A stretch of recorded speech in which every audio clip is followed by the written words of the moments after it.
achievement diary coming soon, so we caught up with mods Twigs and Chief from RuneScape's QA team to talk desert tasks, game testing and bug killing.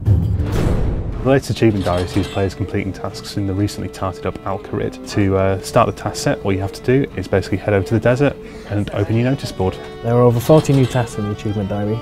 There's some very easy things such as taking a magic carpet ride, and we've also got some difficult things such as opening the sarcophagus in the pyramid plunder. Complete them all and players will get a new amulet with some nice bonuses and a new teleport. Completionist cape holders will get their cape back too. So this is the 10th achievement diary to go into RuneScape, and after the desert rework recently, it was one we were really keen to make. It's such a great area of the game, and we wanted to give players an opportunity to go back, maybe visit some areas that they haven't been to recently, such as the Agility Pyramid or Mage Training Arena. We want the task to give players a really good reason to revisit Alcarid. So there's something for everyone, with a little bit extra for the players who have, maybe played a little bit longer or in a bit more experience. Rather than all the tasks coming directly from the developer, a large portion of the tasks have come from the player suggestion forum. So there should be some nods of recognition for a lot of players when they see the task list.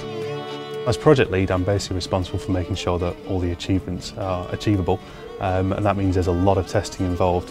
And that can be quite tricky because the achievement diary is tied to a lot of existing content already, so that can pose quite a lot of challenges for us sometimes. So when a piece of content is ready for the QA team, we'll liaise closely with the developer to create a test plan. And this essentially is a set of checks that we'll do against the content to make sure that it's completely bug-free. We'll look for critical areas of concern in terms of a player's perspective and a designer's perspective. Audio, graphics, the way that a piece of content might tie into something that exists already.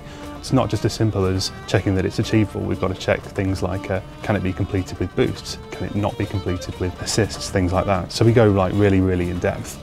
And we'll set up playtests to get everyone involved as much as we can, to get maybe like a pair of fresh eyes on the content as well. I might miss something that Rich picks up. Fortunately, a lot of us are players, so we can treat the content as a player would. At the end of that, we'll move on to something called exploratory testing, where we'll just try and think of as many ways as we can to break something. And usually we try and get a few days in of that. When we find a bug in the game, we'll make sure we can replicate it for the developer, and then we'll fill out a report so that they can work through it, fix it, send it back to us, and then we'll test the fix and make sure it goes out into the game properly. How long it takes really depends on how big the update is. It can take as little as maybe one person testing for 3 days. Sometimes we'll have to have the whole team involved for things like the combat rework. For the achievement diary, it's taken us about 2 weeks with 3 testers, so kind of middle of the road really. Fortunately, we do have thousands and thousands of players playing the content on release.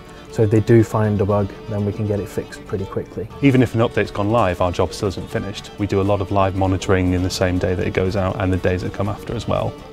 Whilst you could be forgiven for maybe thinking that being a QA tester is all about playing RuneScape all day, that's kind of true to a degree, I suppose, but there's a lot of responsibility involved as well. It's a very important role.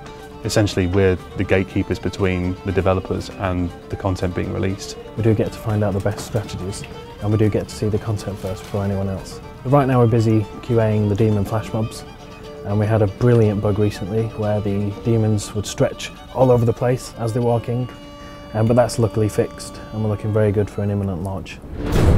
And we'll be giving you a first look at demon flash mobs in next week's Behind the Scenes.